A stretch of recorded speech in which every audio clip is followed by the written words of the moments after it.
ឧបនិស្ស័យត្រូវបានសម្រេចមគ្គផលប៉ុន្តែមានអន្តរាយហ្នឹងហើយដូចថាបដិសន្ធិនៅក្នុងអបាយភូមិឬក៏បដិសន្ធិជាមនុស្សទេវតាអីមែនតែជាទុហេតុកៈបដិសន្ធិអីចឹងទៅហ្នឹងវាមានអន្តរាយចឹងដោយអាហ្នឹងវិបាកអន្តរាយហ្នឹងវិបាកកន្តរាយអន្តរាយព្រោះវិបាកតួវិបាកបដិសន្ធិហ្នឹងអហេតុកៈអកុសលវិបាកឬក៏កុសលវិបាកដែរតែអហេតុកៈដិសន្ធិកុសលវិបាកហ្នឹងឬក៏ទុហេតុកៈអត់មានបញ្ញាហ្នឹងហើយឬក៏តិហេតុកៈដែរតែវាមានអន្តរាយដូចជាកម្មអន្តរាយបាទជាតិសតុអីចឹងណាអមន្តរាយកម្មហ្នឹងក៏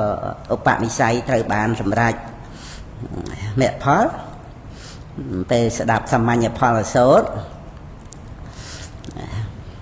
មានអន្តរាយដោយ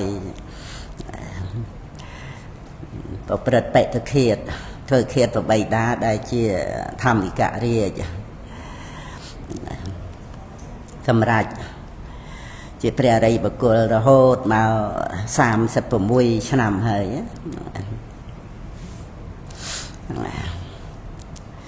ព្រះអង្គសោយរាជក្នុងបច្ចុប្បន្ន15សោយរាជបាន16ឆ្នាំបានសម្រេចសោតាបត្តផលក្នុងបច្ចុប្បន្ន31ហើយសោយប្រតិបង្គតក្នុងបច្ចុប្បន្ន67ហ្នឹងហ្នឹងជាព្រះសោតាបានបាទទិមពិសាណា36ព្រះវស្សាហ្នឹងគណាហើយដូចជាក្នុងកន្តរិកៈសូត្របៃដកលេខ23មហាបតិវៈចាប់ដើមដំបូងហ្នឹងនៃបេសហដ្ឋារោបុត្រហ្នឹងបានជ្រះថ្លានឹងភិក្ខុសង្ឃដែលលោកគង់នៅជាង1000អង្គស្ងប់ស្ងាត់ជ្រះថ្លាហើយបានចម្រើនតេបដ្ឋានណាព្រះអង្គទ្រង់លើកពីបុគ្គល4ពួក3ពួកខាងដើមហ្នឹងក្នុងលទ្ធិសាសនាដទៃក្រៅដទៃដូចជាយាមធ្វើខ្លួនឯងឲ្យក្តៅក្រហាយអីចឹងទៅដោយលំបាកហ្នឹងហើយដោយមិច្ឆាទិដ្ឋិថាបរិសុទ្ធដោយសារធ្វើអញ្ចឹងហើយទី2ហ្នឹងក៏ជាយាមដុតកម្ដៅសត្វដទៃអីឲ្យទុកឲ្យលំបាកដោយធ្វើពិធីយ៉ាញ់អីសម្រាប់សត្វអីហ្នឹងហើយទី3ហ្នឹងគឺធ្វើទាំងពីរមុខចូលគ្នាហ្នឹងហើយដល់បុគ្គលទី4ហ្នឹងគឺនៅក្នុងពុទ្ធសាសនាប្រតិជាបុគ្គលទីជាប្រសើរដល់សម្រាប់ព្រះរហ័តប៉ុន្តែមិនតាន់បានស្ដាប់ព្រះអង្គទ្រង់ចែកបុគ្គលទាំង4ពួកហ្នឹងផងក៏អន្តរាយដោយកិរិយារបស់គាត់បញ្ញាបាយគុំលាព្រះអង្គទៅហ្នឹងព្រះអង្គក៏ទ្រង់ត្រាស់ថាបើនៅចាំព្រះអង្គចែកបុគ្គល4ពួកហ្នឹងបានសោតាបត្តផលហ្នឹងហើយនឹងអន្តរាយដោយកិរិយាហ្នឹងហើយហើយប៉ុន្តែព្រះអង្គត្រាស់ថានៃបេសហដ្ឋារោបុត្រហ្នឹង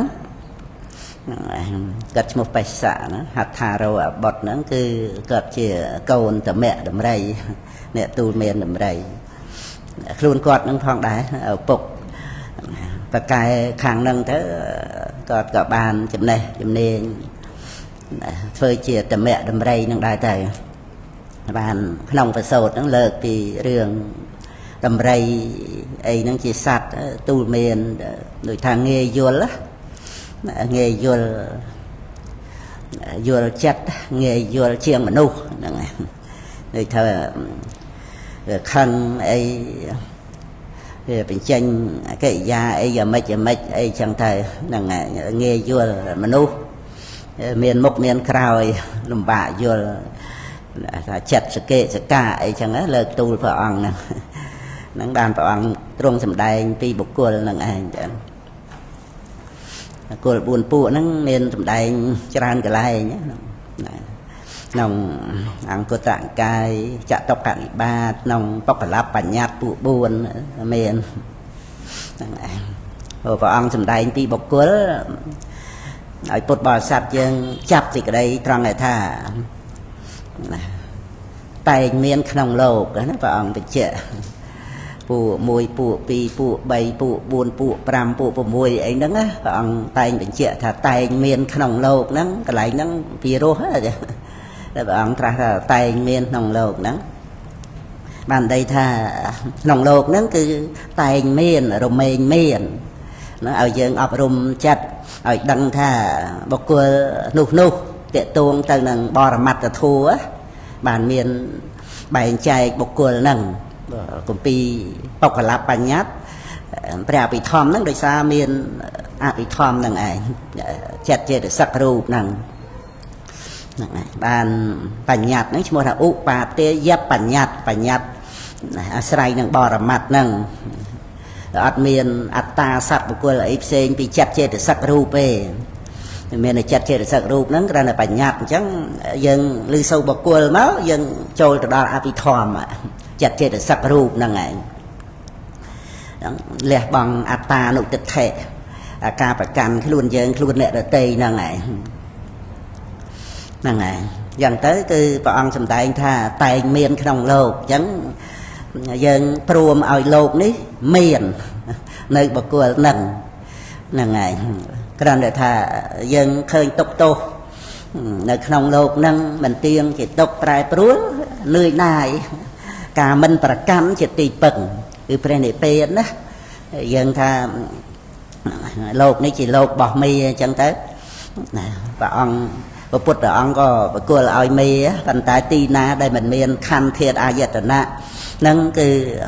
tì nu mình bên chỉ bị say bỏ nè nâng và ông truông riêng từ căn bên này bên nâng xong bây giờ plei rồi bỏ từ thả cốt còn nè mình bàn khơi đài đó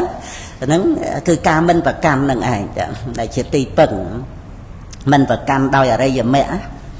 bàn đây thà ca và cam đây từ thệ bàn là hà nâng chụp ca chỉ riêng là hột đói ở đây giờ mẹ vị vật đạiឬក៏វត្តដូបច្ឆេតោនឹងឯងជានិរោធសាស្ត្រគឺព្រះនិព្វានសម្រាប់គ្រប់អង្គដោយចំពោះរៀងអង្គរៀងខ្លួនដែលមានអរិយមគ្គហ្នឹងឯងដោយចំពោះអ្នកដែលមានអរិយមគ្គហ្នឹងឯងរៀងអង្គរៀងខ្លួនដែលបាននៅសម្បត្តិហ្នឹងឯងអត់មានចែកចាយផ្សព្វផ្សាយអីឲ្យអ្នកដទៃផ្សេងបានទេហ្នឹងឯងសម្រាប់តែអ្នកហ្នឹងគឺបញ្ញត្តិបុគ្គល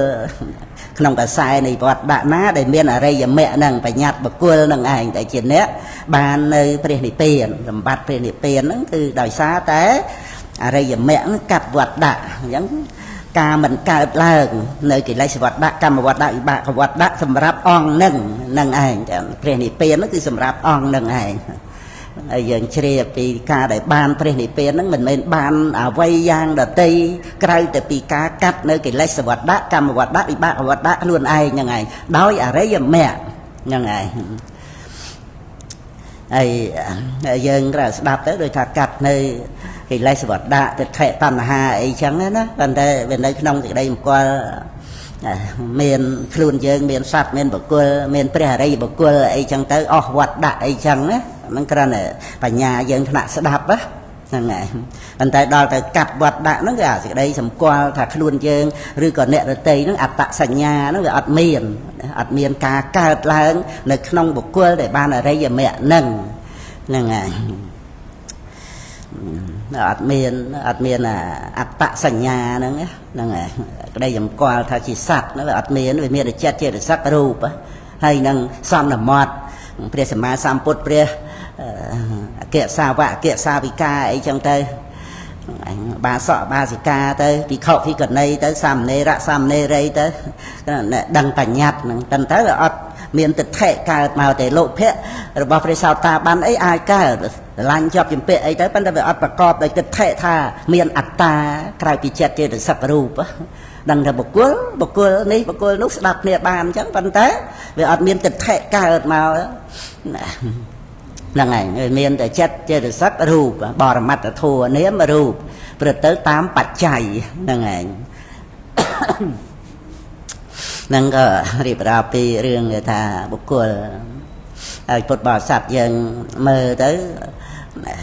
យកខ្លឹមសារឲ្យពីរោះឡើងតិចដងអញ្ចឹងអានិសង្ឃដែលយើងស្ដាប់តគ្នារឿយមកអញ្ចឹងណាហ្នឹងហើយមើលទៅព្រះអង្គសម្ដែងដូចថា